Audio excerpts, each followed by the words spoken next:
So your group has decided to try out Pathfinder Second Edition. But what books do you buy? What pre-made adventures do you consider? And what's the difference between this core rulebook and this one?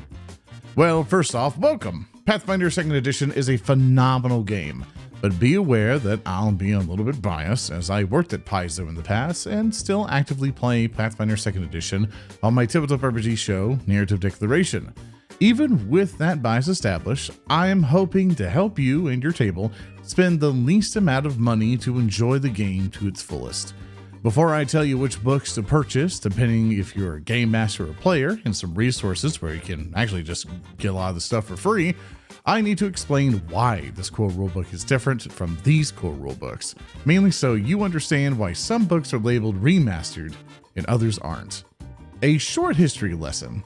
This original core rulebook and those books following it were made using the Open Games license that many tabletop RPG companies made their games with. The OGL is controlled by Wizards of the Coast, who makes the Dungeons & Dragons game. Due to a terrible scandal that Wizards of the Coast did that threatened many game companies and which caused them to abandon the OGL, so that meant that they had to remove a lot of copyrighted names, creatures, and various other details that needed to be changed on the other company's end.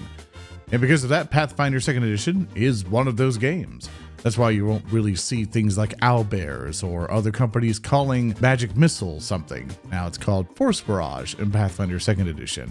So the remastered books allowed Paizo to go back and go, hey, let's add some errata to some of these books. And also this is an excellent opportunity to also get rid of all this copyrighted content while throwing in any fixes or many major adjustments that the community has asked for. So now the OGL is ripped out of Pathfinder Second Edition and now reapplied with the new Orc license.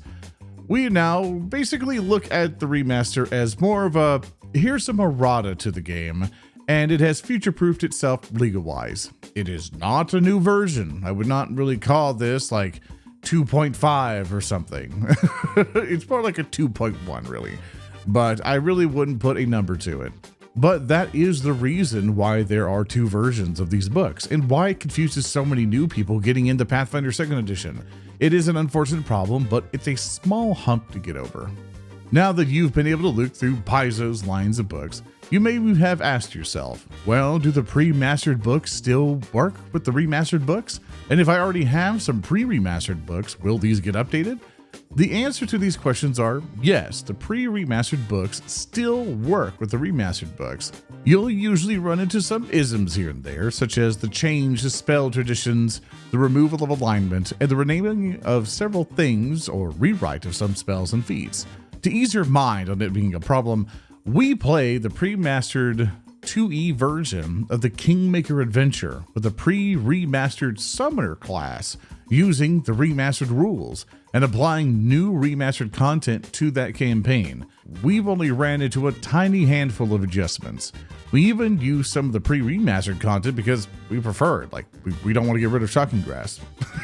So everything else has been smooth sailing with no major hiccups across that campaign and various others we've done on Narrative Declaration.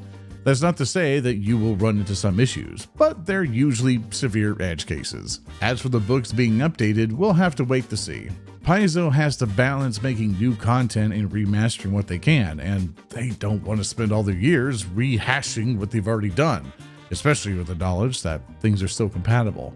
So if you have any anxiety about it, believe me, it has been basically a non-issue for me and my groups. And if you run into any snags, like certain builds not working from the old to the new, just use the old one and sprinkle in any new mechanics if you need it. Now that you've been informed on what the remastering tag means, which books do you get if you're the game master?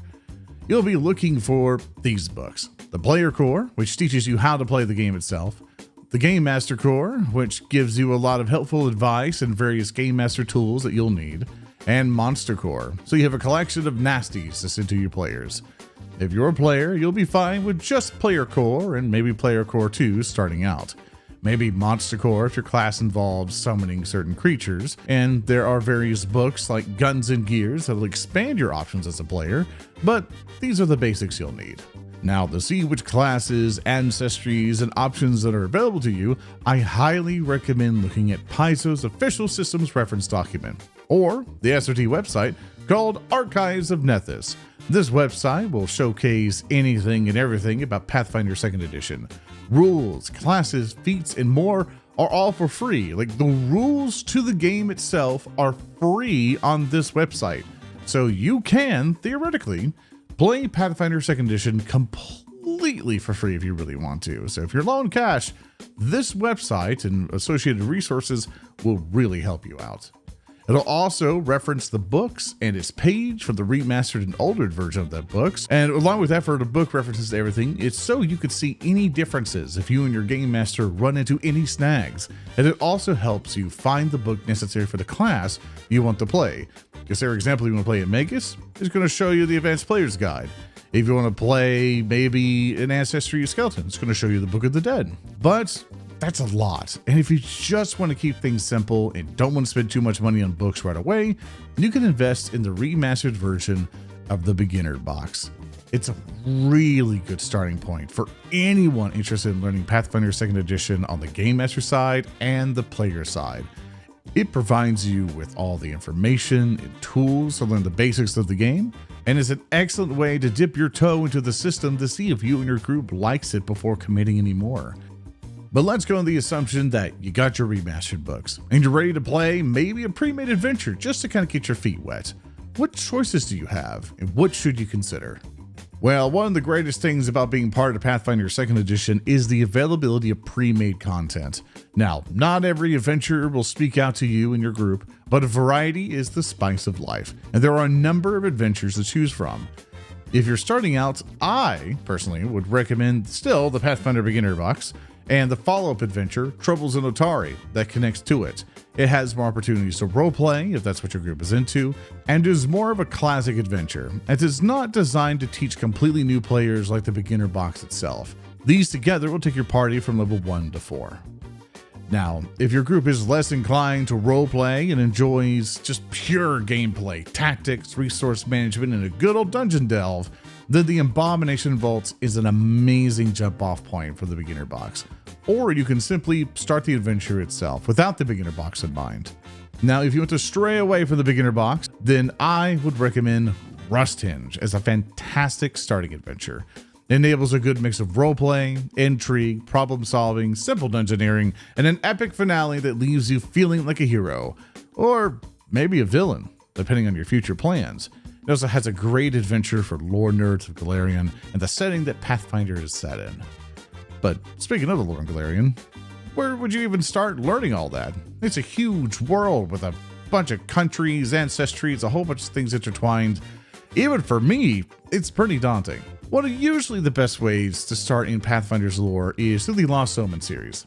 Paizo calls its lore line the Lost Omens, so if you see a line of these books, or any source books like the Mwangi Expanse, be sure to pick out any that interest you and your group to learn more about its settings and lore bits. If you're just starting out, having the wiki and learning with your group is a fun way to learn about the world together if you're all experiencing it as a group. Now, they do add game materials in these lines of books, like ancestries, archetypes, and backgrounds that tie into the regions or factions that they're talking about, which, once more, Archives of Nethys will help reference those books if you're looking for something specific. But you do not need any of these to run or play the game.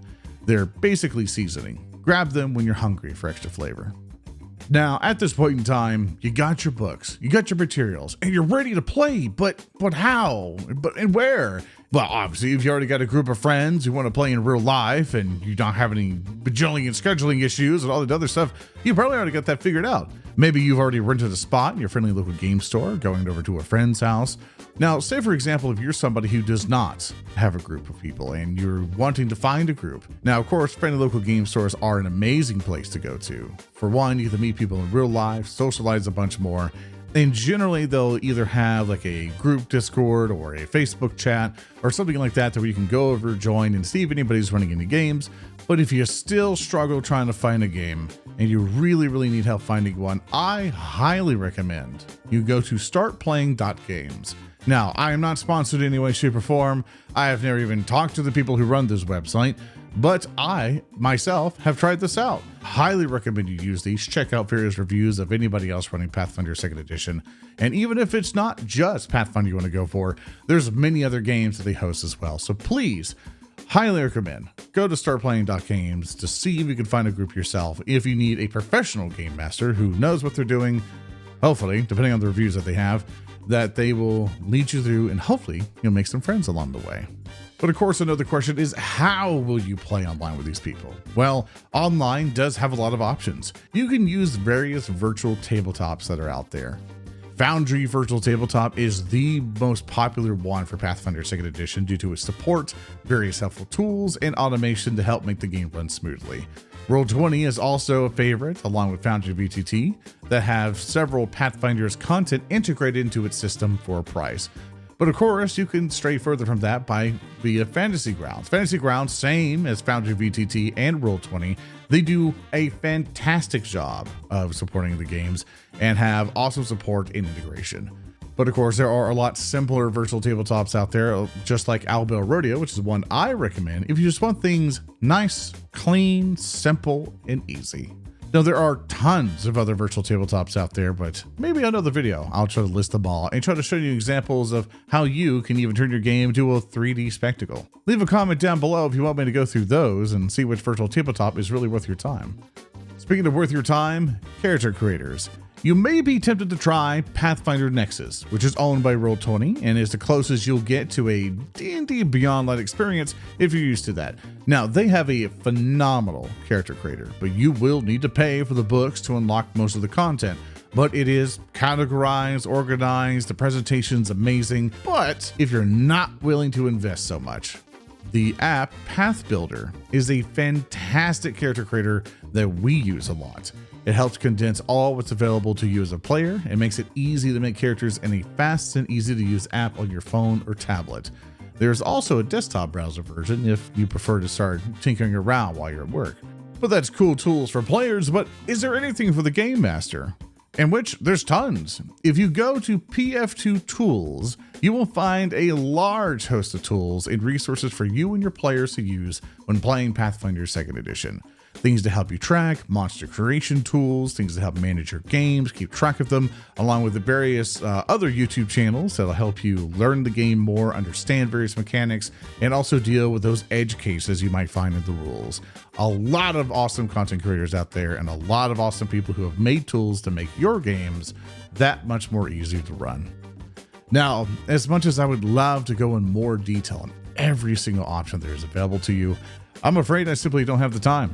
But still, feel free to look around those, see which works for you and your group, and enjoy your time with your friends. Hey, thanks for watching my video. If you really liked it, I'd appreciate if you left a comment and a like. I stream over at twitch.tv/ZoranTheWizard or on YouTube on Zoran Lives. Thank you so much for watching and have a magical day.